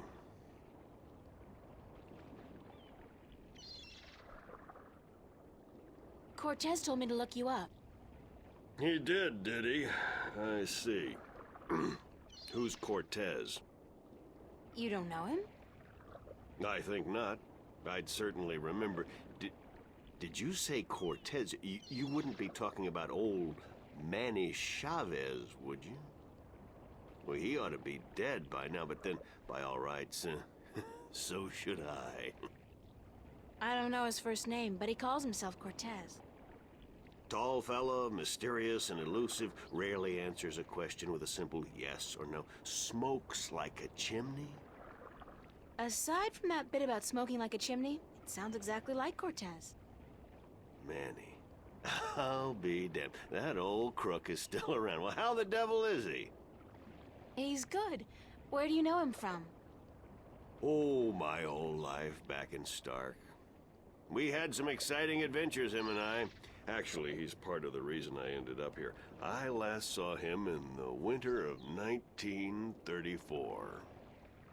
But that's almost 300 years ago. Yeah. Funny, isn't it? And I'm sure he doesn't look a day older than he did back then. The handsome devil. Well, if I'm going to accept magic in parallel worlds, I might as well accept people living 300 years. Oh, no, you misunderstand. I'm only 46. I arrived here about 15 years ago, but I left Stark in 1934. Between the worlds, where you dream time has little meaning, I was trapped, you see, for quite a while. For 300 years?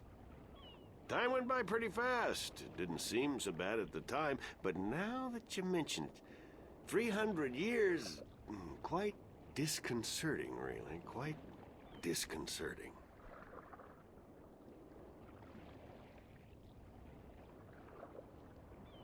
How did you end up here in Marcuria? That's quite a story. I won't bore you with the details, but suffice it to say, I was always somewhat of an adventurer. The promise of virgin territory untouched by civilization held great sway with me in my youth, as did the idea of a highly spiritual state of mind. The occult, magic, karma. I was born in 1902 in Boston. By the time I was 17, I'd put that life behind me. I spent the next 3 years at sea, and then I wandered around Europe for a time. In the early 30s, the 1930s, of course, I found myself in India working as a journalist. That's where I met Manny, and that's where I first heard of Arcadia. I was amazed and quite skeptical at first, but the thought of a whole new world to see and magic? I was a fool, of course, but who knew where my curiosity would bring me? So what happened in India? I've tried to forget about it, to be honest. If I could go back and convince myself not to... but I still wouldn't have listened, of course. The unknown attracts. I ended up in Tibet in the winter of '34, wading through snow up to my chest, thinking for sure that this was it, and I was going to die. Manny pulled me out of that one, thank God. I spent 3 months in a monastery before pushing on into the void. There's only one way for a non-shifter to pass through the divide, and it's not an easy road to take. Now, if you don't mind, I'd prefer not to talk about the past anymore. There's more than enough to worry about in the present. Cortez said to look you up when I wanted to go back home, to Stark. Now, why would he say that? I'm not a shifter, and I don't know any magic. I'm sorry, Miss Ryan, but you'd be better off asking the Sentinel priests for assistance. Already did. They said I was on my own, that they couldn't help me. Bloody typical. Those reactionary fools wouldn't extend a hand to help a drowning man if it violated the principles of their bloody balance. But I can't think why Manny would tell you to visit me in order to shift home. It just doesn't make sense. I should get going. Very well. You're welcome back at any time, Miss Ryan. Anytime. Thank you, sir. I'll remember that.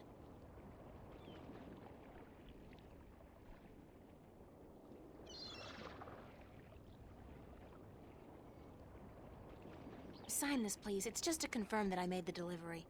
Certainly.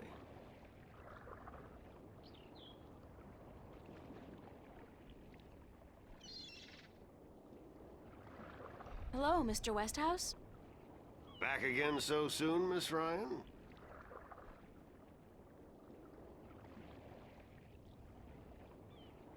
I should get going. All right. Hold on 1 second, Miss Ryan. I just remembered something. It's such a long time ago, I'd almost forgotten, but Manny did give me something that might be of interest. What is it? It's a pocket watch. Manny gave it to me the last time I saw him. I never quite understood why, but maybe you can tell me. Did he say anything about it? He said that when his heart started beating again, he would know. It would be like a message in Morse code, a beacon. Damn watch never worked, and the winding mechanism is broken, so it's probably not worth much. You're welcome to it if it's any help. Thanks.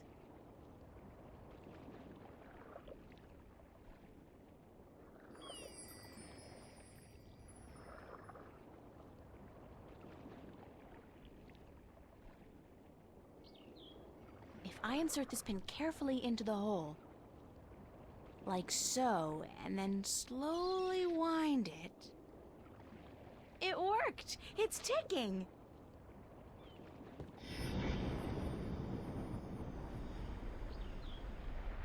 I did it! It's a shift! I can go home! By God, it's a shift. I haven't seen one for ages. Why don't you come back with me, Mr. Westhouse? You could say hello to your old friend, Manny. If I tried to step through that, Miss Ryan, I would suffer a most unpleasant experience. And I would be lost in the between forever. Besides, I built this house with my own two hands. I wouldn't want to leave it to these barbarians. And what does your Stark have to offer me? This world is more recognizable to me now. Now you go ahead, Miss Ryan. Go back. And don't let your curiosity of the unknown tempt you into making another shift. Thanks for your help. Say hello to Manny for me. Tell him I'm doing all right. And then I said, thanks.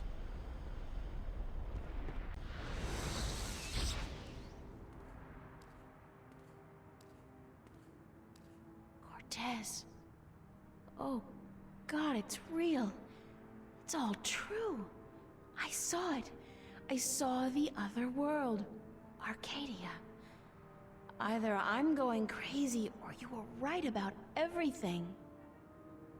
Let's hope for the latter, mi amiga? So I gather your trip was a success. Success? My whole world has been turned topsy-turvy, so I don't think success is the right word. Nothing about it makes sense. The fact is, I don't believe in magic. The sun does not need you to believe in it to rise in the morning, señorita. You have seen the truth with your own two eyes. I can do nothing more to convince you. It is up to you now. Well, do I have a choice? I have to believe at least some of it. My life wouldn't make much sense otherwise. You are a true skeptic, April. Está bien. We need your kind to balance the hopeless romantics like myself.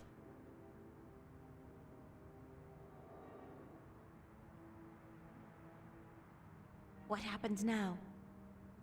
The Minstrom told you about the balance.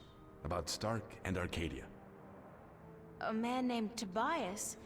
He was called the Vestrum, I think. Vestrum Tobias. Ah, so Tobias made Vestrum. Que bien, good. I knew he would go far when I first met him years ago. He was just an Instrum then, a student of the balance, but he was smart and resourceful.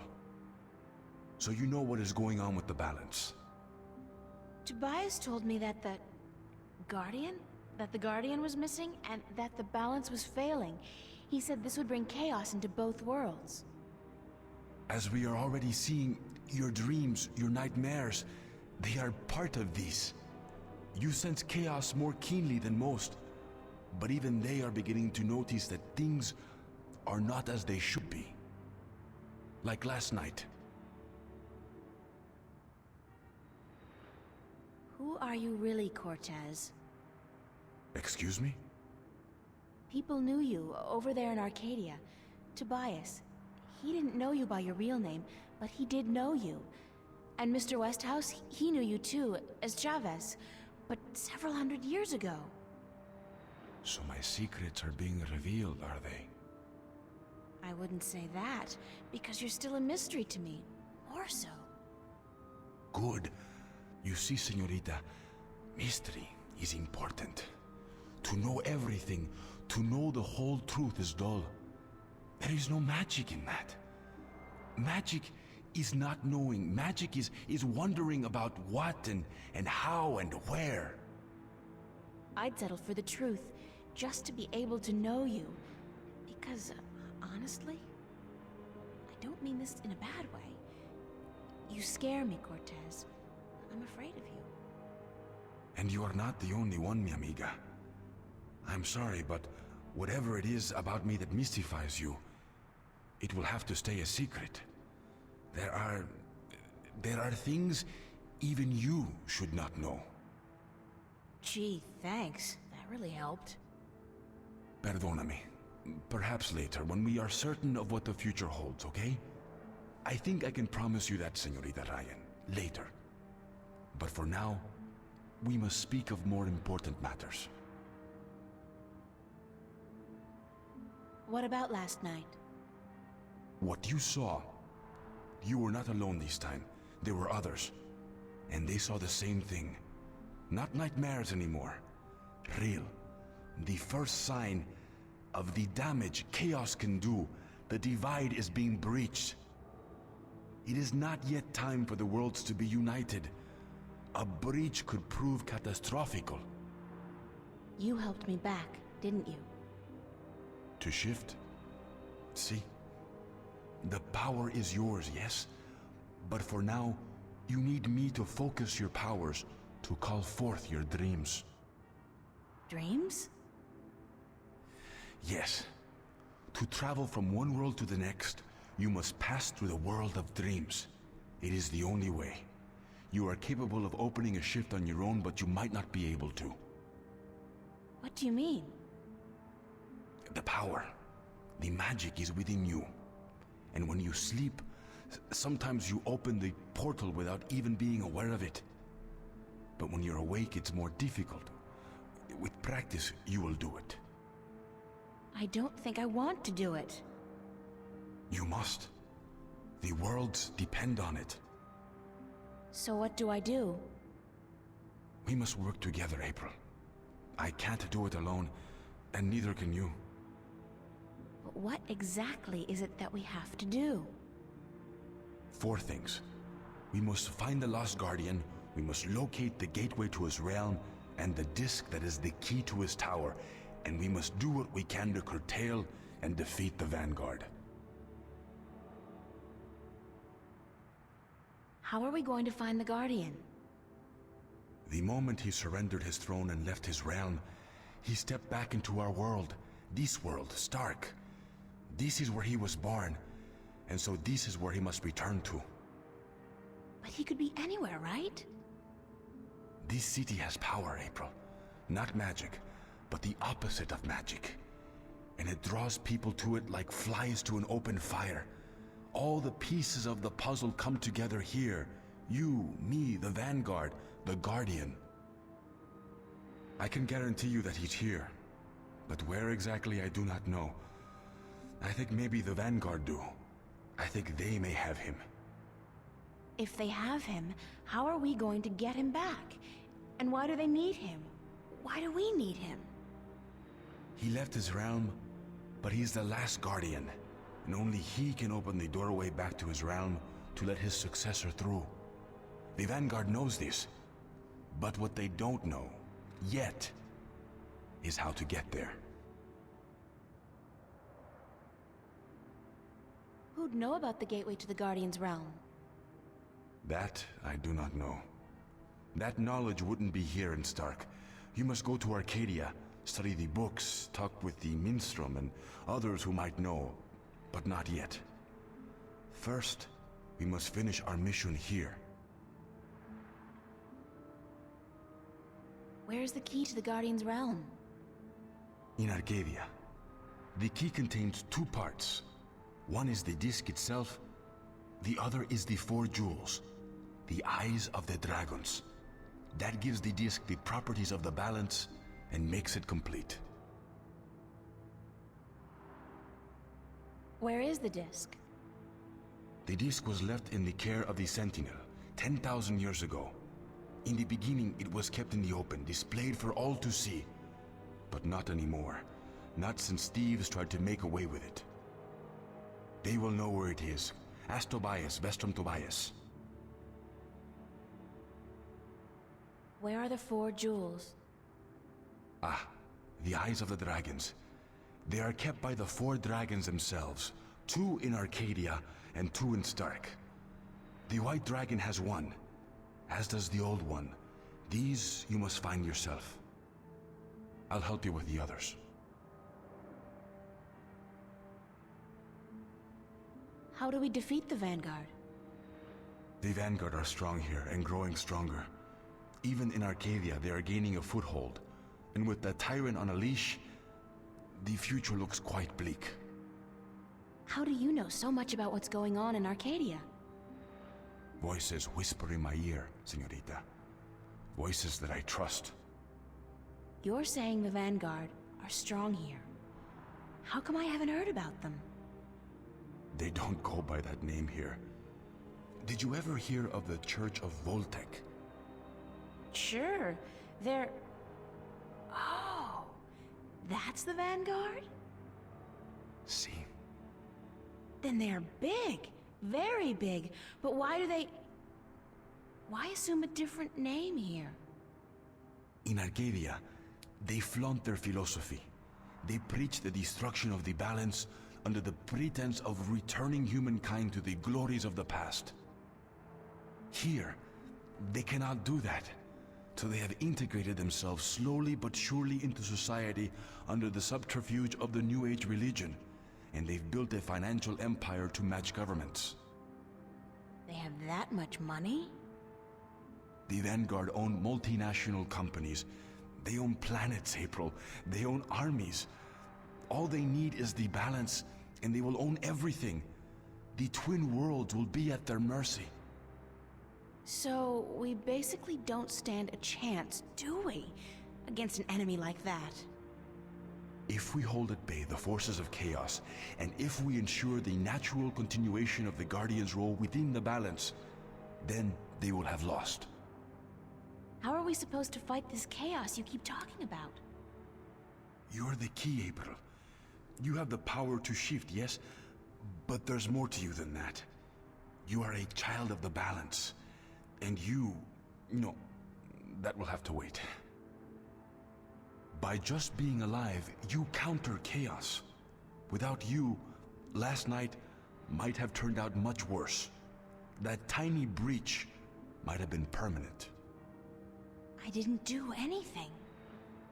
Then imagine the power you wield when you really do something. Trust me on this, amiga. It's instinctive to you to fight chaos.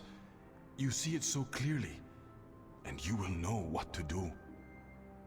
You are most needed in Arcadia, where chaos is a part of reality. The tidal wave will hit there first, and unless it's subdued before it hits Stark full force, we'll never stand a chance. So you will have to travel to Arcadia after we are done here. Okay, so that's it? Kick some Vanguard ass, find the Guardian, locate the entrance to his realm, and a 10,000-year-old disc and 4 Dragon Eye jewels? And oh, April, make sure you do battle with the physical manifestations of chaos along the way, because hey, that's your destiny. It's impossible, Cortez. I can't do these things. I'm 18, I'm an artist. No, not even that, I'm nobody. You can't place all these responsibilities on my shoulders. I can't carry that much. I will help you, April. Others too, you're not alone. Well, I feel very alone, and I can't even tell anybody about this. Yeah, hi, how are you? I'm the Chosen One. Can you help me save the world from evil and chaos? There is no Chosen One, April. There are only those who would and those who wouldn't. You have a choice between the two. You said I had powers, that I wasn't like everybody else. True, but you still have a choice. Prophecies can never unravel the will of a single human. You are one of many possible paths, but unfortunately, most of the alternative paths have been blocked by circumstances beyond our control. The world does depend on you, but you have not been chosen.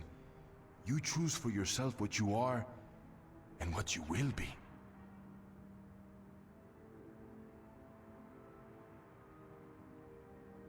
What happens if I choose no, no way? I am not a fortune teller, nor am I a Vinar. What will happen? Something else? That's all I can tell you. Something else. But I'm sure it won't be anything good. Not unless you agree to help. But I can't do it. I'm not who you think I am. I'm not your savior. I don't have any magic powers. I'm just this girl. I'm just me. The choice is yours, April. As always, the choice is yours. It's not much of a choice, is it? For what it's worth?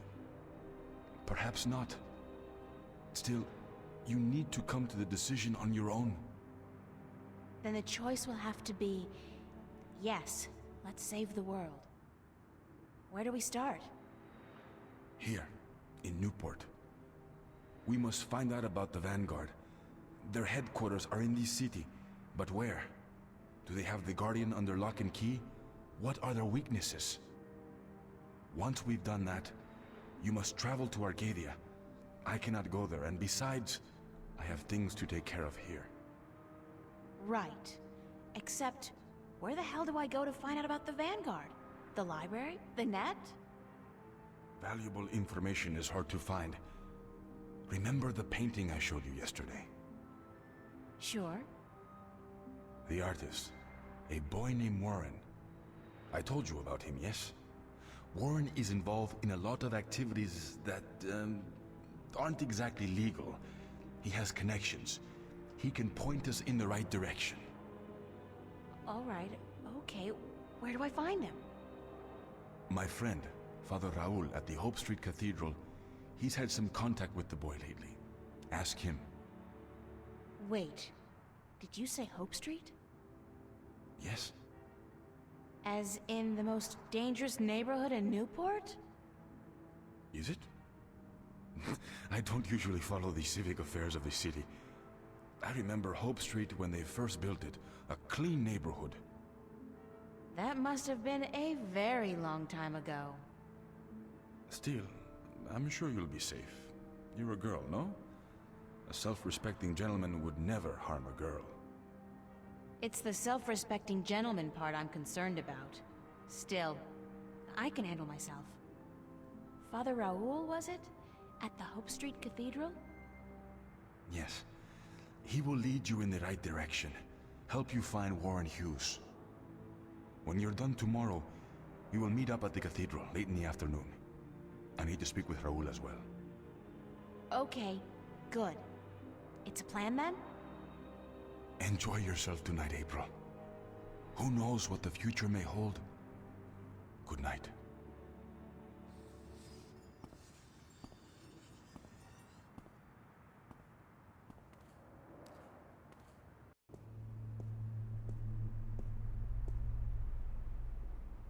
It's getting a little too late to head downtown. I think I'll stay in Venice.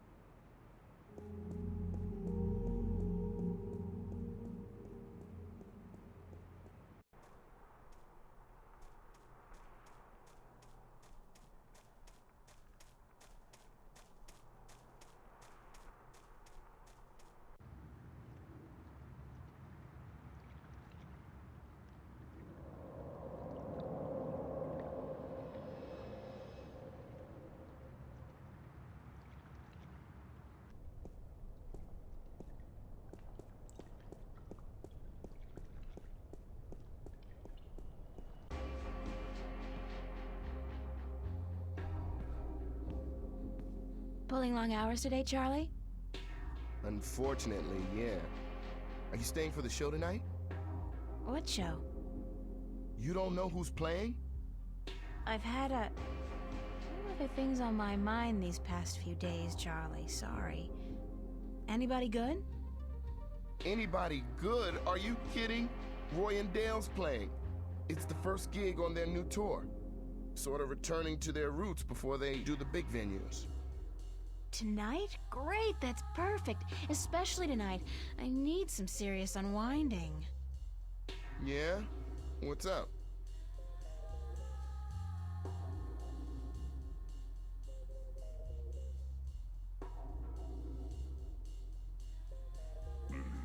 Nothing, I'm just tired.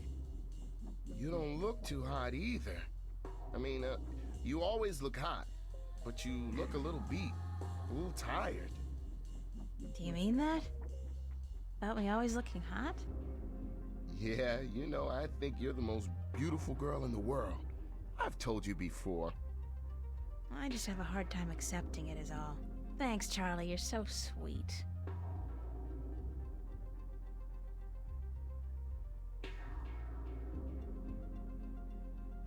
When does the concert start? In less than an hour. I expect the place to be crowded soon, so you should find yourself a spot to sit down.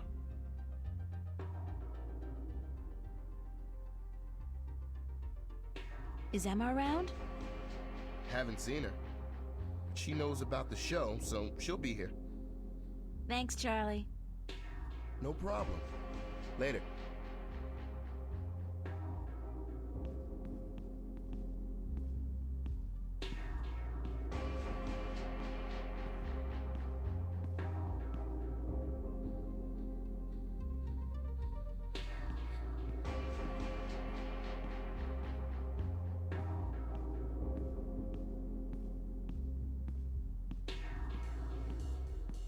So where have you been all day? You didn't show up at school, you weren't at work, and then Fiona tells me you're out looking for Cortez again. And on top of that, Zach brags about bagging a date with you. What's up with that? Oh, shit. Zach, I totally forgot. He's gonna kill me. If I don't show up, that is. You mean it's true? You have a date with that asshole? I told him he was full of shit. I needed some information. And you sell yourself to get it? April, you're insane. Well, you're just going to have to disappoint him. I made a promise. To that sleazebag? That's a promise made to be broken. You're right. I'm staying here. Good girl. Now, there are a couple guys you should keep an eye open for tonight. Me?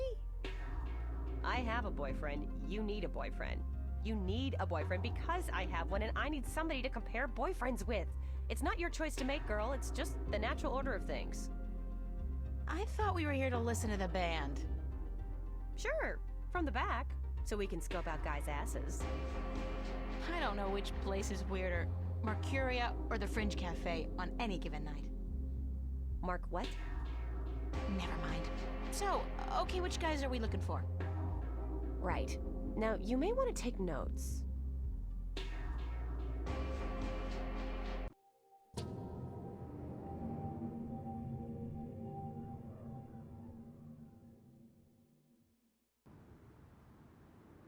Oh, God. Headache. I didn't really have that much to drink, did I? No. But I did travel through a shift into a parallel universe, which would explain this weird compulsion to curl up into a fetal position and go back to sleep. Not that I'm particularly looking forward to it, but I guess I have to go find that Warren guy Cortez told me about down on Hope Street. And hey, like that's not enough. I have to avoid bumping into Zach today. He's probably royally pissed that I stood him up, and Zach's very good at being pissed.